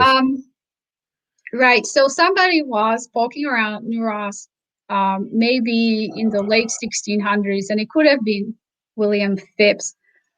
And somehow he lost it there, or maybe he gave it to to someone, and I feel like it might have been given to the Mi'kmaq people. There is a band of Mi'kmaq people living by the Gold River. Oh. They were the ones who would have met any European explorers, going through the swamps and the woods that used to be near us. So, yeah. Yeah. Now Christopher Monk was also part of the Knights of the Garter. No, he would not have been a Knight of the Garter. Sorry, Christopher Monk was. Yes. So Christopher Monk was, but once he gave up the medallion, gave it to William Phips, the knighthood or the membership in the Order of the Garter would not have transferred to William Phips. Right. Yeah. The last theory is actually one of mine. All right, let's hear it. I try so hard to not favor a theory. I really am open-minded, and I want to consider all options. If somebody can satisfactorily explain Nauss to me and back up their claims or even their doubts, I'm here.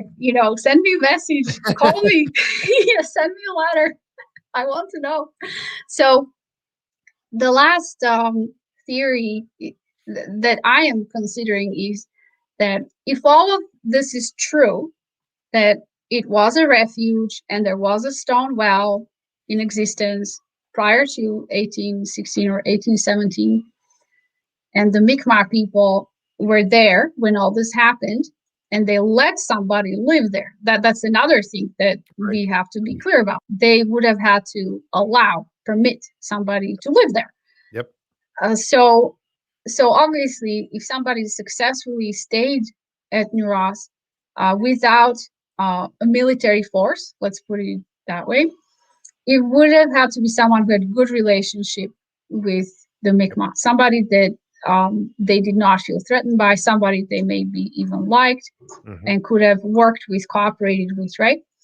And that somebody, I think, was French Acadians. So Nova Scotia used to be called Acadia on the first European maps. And the French settlers that relocated there started calling themselves Acadians. So we talk about them as French Acadians. And there was a time when they got into big trouble with the British. So Nova Scotia, unfortunately, was kind of passed between France and Britain several times. In the end, it ended up as a British colony.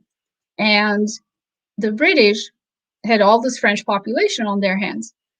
And they gave them the option to stay or to leave. Originally, I thought that all the French Acadians were loaded onto ships and sent away from Nova Scotia, that there was no other option. But I discussed it with Terry DeVoe, who himself is descended from one of those original Acadian families. Wow. And he explained to me that no, it wasn't like that. Yes, there was a decision made, like a unilateral decision made by the governor of Nova Scotia at the time, who did this without consulting with his own king. So he did it on his own, like a rogue decision.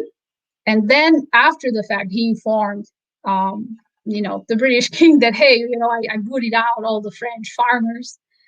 And he got into a lot of trouble over that. The British king was not happy that this happened, but by then it was too late.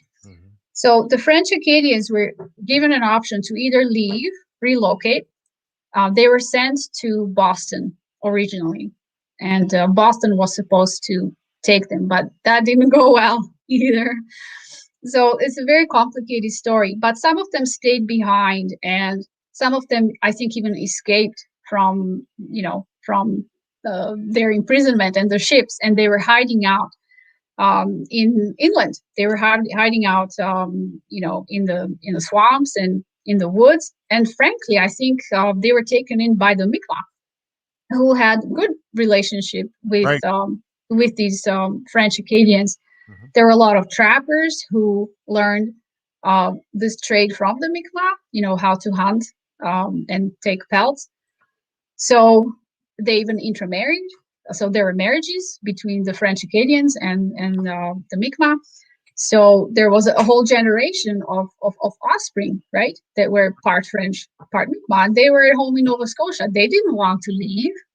They didn't want to go to Boston. They liked their home. They wanted to stay behind.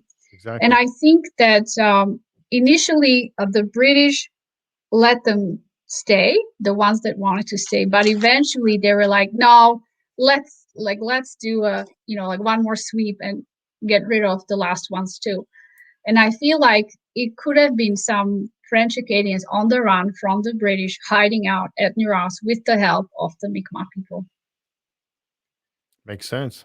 Yeah. Yeah, it does totally make sense. Why not? And like you said, you were going to want to stay there. I would want to stay, especially if I had, and like you said, the intermarriage with some of the Mi'kmaq people. Yep.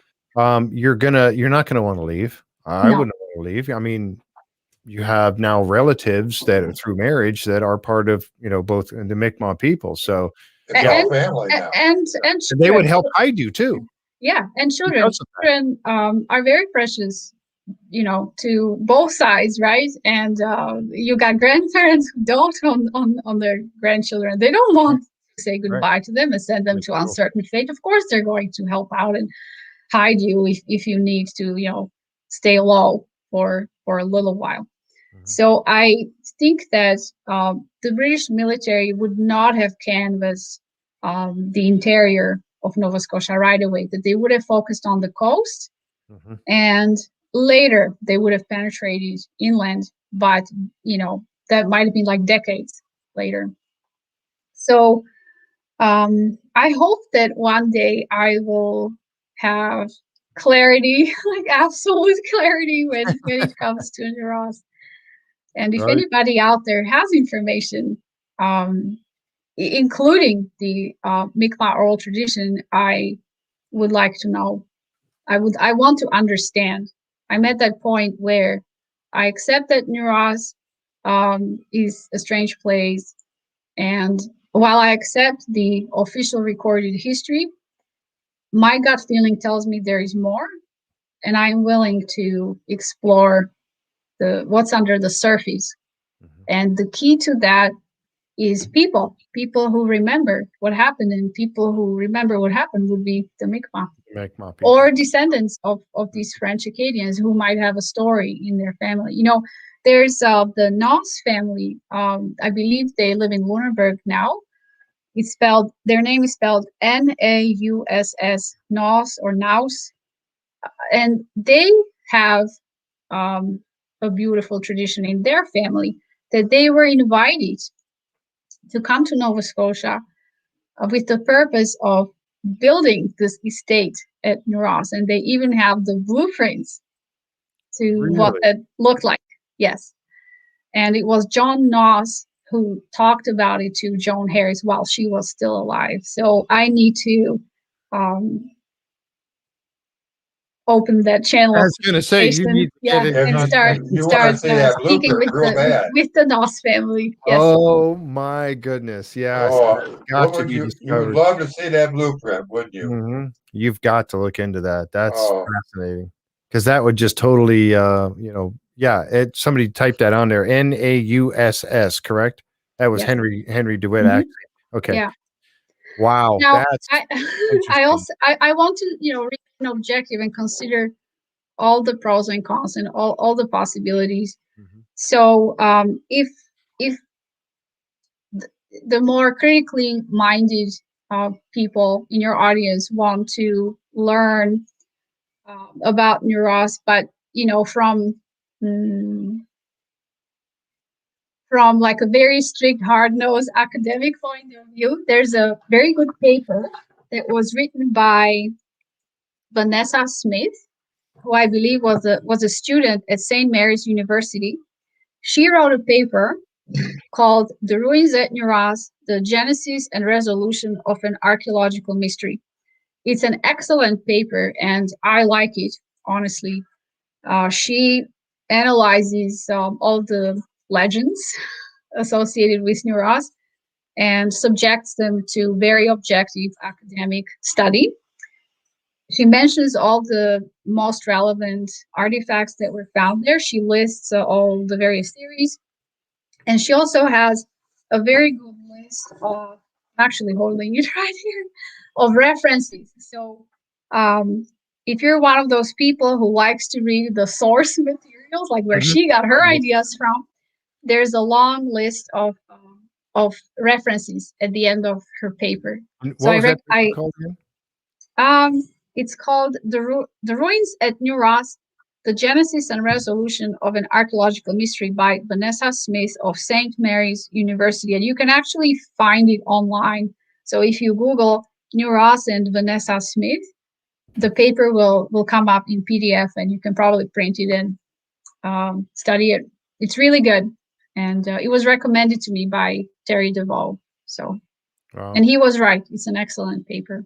I just put that up in the the only thing that Vanessa Smith does not mention there is the medallion from 1671. And I think it's because she had no knowledge of it, because the two boys who, grew into men kept it very tight secret until came to town. Yes. Wow. Wow, this has been. I know we could keep on going and going and going. It's just some even some notes here that I took down. Just even like the La Concepcion. I mean, there's that could go on into a whole nother hour of talk about just that alone. And there's so much. I mean, even like the Vikings and how they were Christianized when they became Christians and they became the Norse, and talking about the.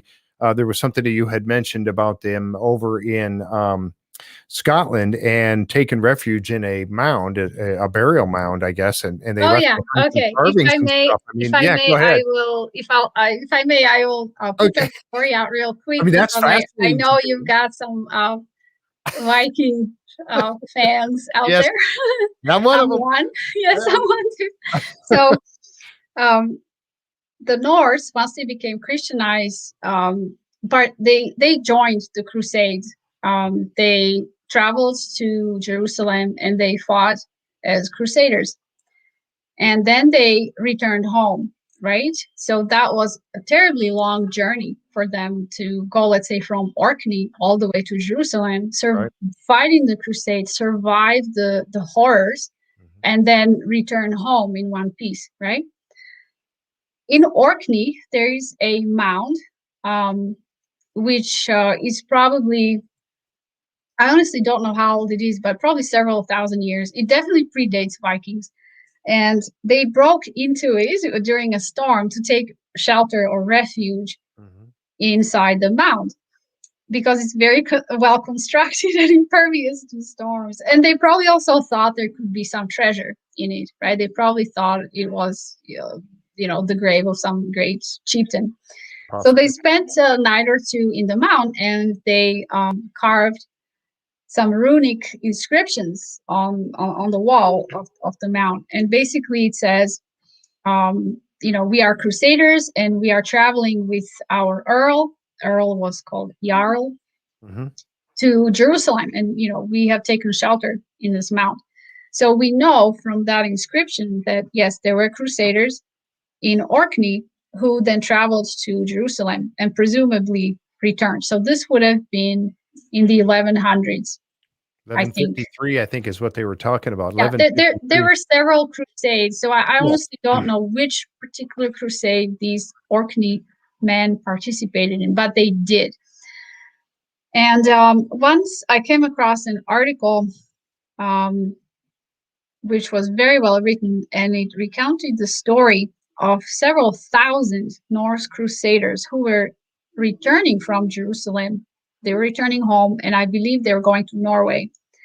They might have been from other kingdoms too, but maybe they traveled together. So let's say they were Scandinavian crusaders on the way home from Jerusalem. They reached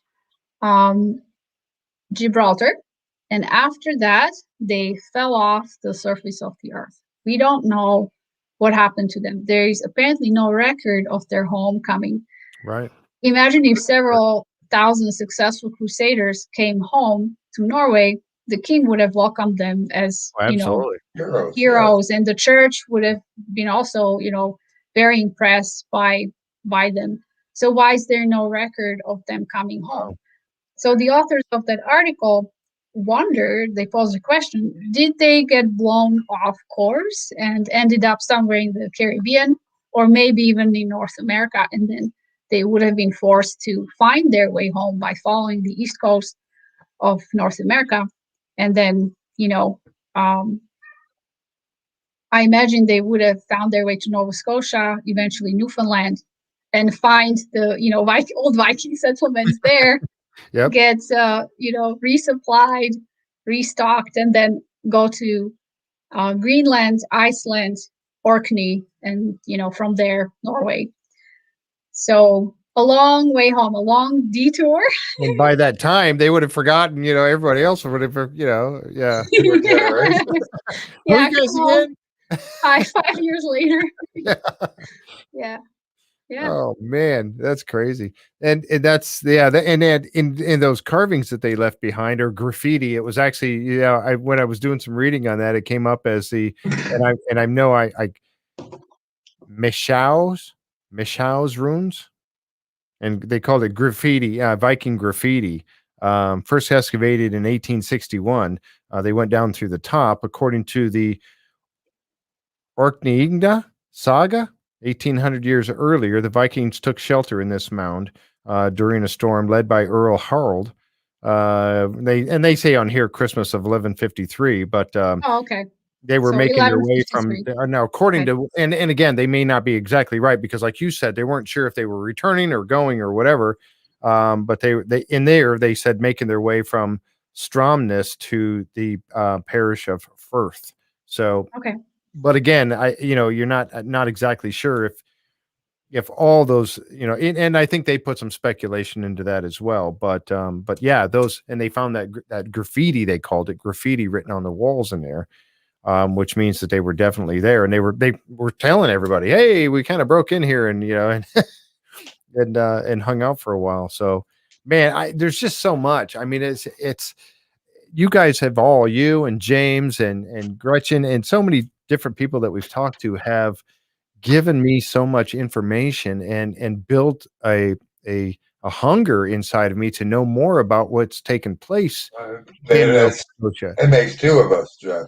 I mean, I never thought about it until my interest in Oak Island came about. And now I just want to get more and more and more information about this and the Norse, the Vikings becoming the Norse and coming over and in Greenland, and there's just so much to it. And now looking at the possibility that the Templars came over, and then they, and again, going to Team Templar North America, talking about them making their way all the way through to Wisconsin. It's just so fascinating. I just can't get enough of it right now. And for you to come on here today like this again, a second time, and share this wealth of knowledge that you have gained on this, it's fascinating. And your theory there, I like that. I think there's some good credence to that. I really do. I mean, it makes total sense that, not all of them left. And there was also the little piece about, I know we're running later, we're after 2 hours now, but talking about some of them that were taken down to Louisiana, right? Yeah. And basically, and we know that's there's a lot of French influence down in Louisiana. So some of them, obviously the ones that did leave Nova Scotia, and they ended up down in Louisiana. So that's a whole nother story in itself right there. And that's something that James also taught. And you alluded to it last time we talked in part one. Mm-hmm. As well. So, and man, there's just so much. There's just so much information. And we're going to have to continue this. We're going to have a part 3. Oh man. I mean, there's just so much, but definitely. I would like you to talk to my husband, Tim, one day about Nolan's cross, because he's got his own ideas about what it is. Really? And what it does. Yes. Really? Oh, yeah. Then we gotta have him join you on the show. Then I have both of you sitting side by side. I gotta hear this. I gotta hear this. You'll have to put me in contact with him. I want to talk to him about that. Well, normal couples talk about what's for dinner. We talk about what Nolan's cross means. What's it? I know. His name's Eric, right? Eric is his name. What's that? Your husband's name is Eric? No, Tim. Tim. Eric is my brother. Eric Oh, is my okay. That's brother. where I heard Eric from. Yeah. Okay. Man, there's just I gotta talk to Tim, man. That's or both of you together. This you know what, Jack, we gotta make a trip to Nova Scotia. We gotta go. Can we come over for dinner? Yeah, I'll swing by the grocery store and I'll pick up some stuff and we'll bring it over to your house. We will be there. My goodness, that's that's fascinating. And I know it's that fascinating to be able to sit down and talk in person. Oh my gosh, I know. It would go all night. We could talk for hours and hours. Well, I did want to bring up your books again. Right here are the books that you've written. We got Nikki and the Lost Templar. We got Nikki and the Lost Star, and Nikki and the Lost Sword. Yeah. Yes. So these are fiction books, and they are geared for children between the ages of, I would say, 10 and 13. If you want to read the first book, you should be at least 10 years old. And in each story, the main character, he ages by a year. So in the first book, he's 12, then he's 13, then he's 14. So the third book could be written by older, by teenagers for sure. And I write fiction, but I weave into it elements of history and mythology. So I do talk about Templars, Vikings, and their exploits around the world and what they might have left in Nova Scotia and why they even came here. So you're giving a little bit of history along with that. That's fascinating. I do. I believe that a good story is a gateway to so many things. It could be a gateway to history. Right now, all the people that watch your podcast, they're probably ordering history books from Amazon or other bookstores right now, right? I have too. Like 5 years. I'm guilty of that. And so where did that sudden interest come from? Where did the hunger to know, that need to understand come from, right? Yep. So I think the Curse of Oak Island has inspired millions of people to suddenly start looking into history and thinking very hard about what happened, what we were taught in school, what is really true, and just open up their mind and consider various possibilities. They say history is written by the victors. Yes. Right? Yes. That's right. So there's no way that there is only one definitive explanation. Depending on which side of the conflict you talk to, you will hear a different version of events. Right. And that's precisely what, how I look at Oak Island and Nauss. I want to know all the theories and all the possibilities so that I don't miss out an important clue. Oh, absolutely. And that's something that, and again, we go back to history. When I was in school, history was like, oh, come on. Do we have to get fell asleep? Class, you were one of those students who probably leaned on his desk and very surreptitiously took a nap, right? I was. For me, it was until I got in college. You got a professor that really got me charged in history. That made he was so passionate about it. Came out into the classroom right there. The teacher can make all the difference in making it interesting and fun to learn. Yeah. And apparently I didn't have that teacher. That's where I got my passion. That's where I got my passion for history. Yep. Was through a professor that was so charged that it motivated me. Yep. Yes. I was fortunate to have a wonderful history teacher in high school, but I always had that draw to the past, and I needed to understand my own roots, where my people came from, just to make sense of who I am and where I am headed, and also to understand other people. Because if you studied their history, especially if they were the ones who wrote that book and gave you their perspective, then you can better appreciate what they went through and who they are today, despite of what happened to them in the past, right? Yep. Yes.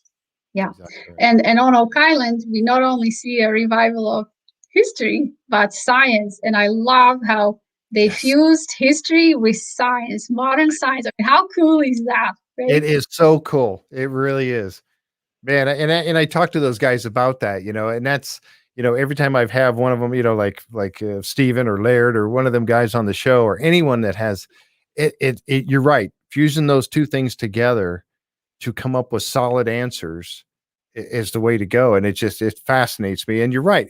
This brought about, now I do like history. I think maybe as we get older, we may like history even more. And I do, but now this has focused my attention on New Ross and Acadia, and they're going through the French and the British and the French and the British and the Mi'kmaq people themselves, because I have friends that are Native Americans in the United States. And so I understand how, their traditions, and like something you said earlier about the fact that when they have a story that's passed down through legend after legend, through their families, it's a story of what they've seen and experienced.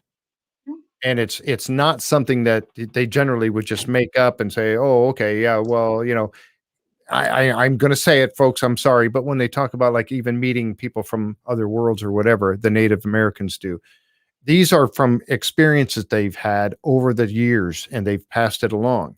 So it's not just a made up story. It's actual history of their people that they have passed along through their heritage. And when they tell you that story today, or if you go to them and ask them about it, they are able to explain the meaning of it. Yes. Within the context of their culture, of their tradition, because it's not disconnected.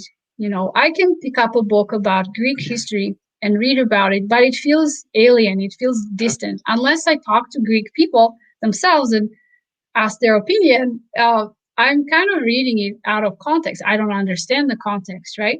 Mm-hmm. Or if I read a book about ancient Sumeria or Mesopotamia, which is modern Iraq, there are no Sumerians left that I could go to and compare notes with them and have them explain to me, what does this mean? What is this artifact? What did you mean when you did this or said that, right? What is the meaning of the name of this place or this person? But with Native people, the context is still here. They are the living, breathing history. They still have that in them and around them. So why not go to them? Why not ask them to please explain, help us understand what happened here? How do you see it? What did it mean to you? Mm-hmm. Can you add to what we know? And take it seriously. Or correct what we know, or what we thought we knew. There you go. Correct what we know. Right. We can't be, like we can't have blinders on. We can't look at it through just one set of eyes, one perspective. We absolutely must see it from the other perspective and accept that perspective and value it and respect it. I said before that to me, oral tradition of the Mi'kmaq people is as good, as solid, and bulletproof as an artifact sitting on the shelf of some museum. That artifact is disconnected from the context. Yes, it is. Yeah. Right? The thread is gone. But the oral tradition, the context is still there. All you have to do is talk to them. And hopefully they will talk to you. Mm-hmm. I understand if they wouldn't want to talk to me, but I hope that one day they will. So that's awesome. Well, Alessandra, thank you so very much for coming back and joining us on the show today. And I got to say too, folks, if you haven't seen, Alessandra has done a lot of interviews herself with cast members of Oak Island and James McQuiston and Dwight. Dwight Parker. Pirates of Halifax. Do you want to show a picture of Dwight? I sent you a picture of him bedecked as a Templar knight. Did you? Oh, yes. Oh, I got to bring that up real quick. Hang on. Don't go away. I got to bring that up. Oh, let's see. I got to find it here. Yeah. So, and I tell you that if you go ahead and tell them while I'm pulling this up where they can find your information and the podcast that you've done. So I sell my books at a local trade show, which is called Saltscapes Expo. It's the biggest trade show in Nova Scotia, maybe even Atlantic Canada. And I go there almost every year, and I have a booth with my books. And Dwight is my promoter. He normally dresses as a pirate, and he's very tall. And if you add the tricorn hat, he literally stands above, sticks above the crowd, right? So people see him. I could relate to that. Yeah, so that's him dressed as a Templar Knight. So That's here awesome. I didn't know that was him. I was like, who? I didn't know that. Yeah. Here he was helping me make a book trailer, and it was for my first book, Nikki and the Lost Templar. So I said, I have a character who is the ghost of a Templar Knight that was left behind in Nova Scotia to guard the treasure. Awesome. Can you please dress up? And he said, sure. And I thought that he would come in some, cheap cloak. I was going to ask, where did he get the costume for this? Well, actually, it's a costume that was used in a movie, The Kingdom of Heaven, and he even has the sword, and I think the sword might have come from a movie about Braveheart. I don't know if it was from the Braveheart, but yeah. So he's got a real Templar costume from the movie Kingdom of Heaven, and a sword that also came from a movie. And he's a great guy.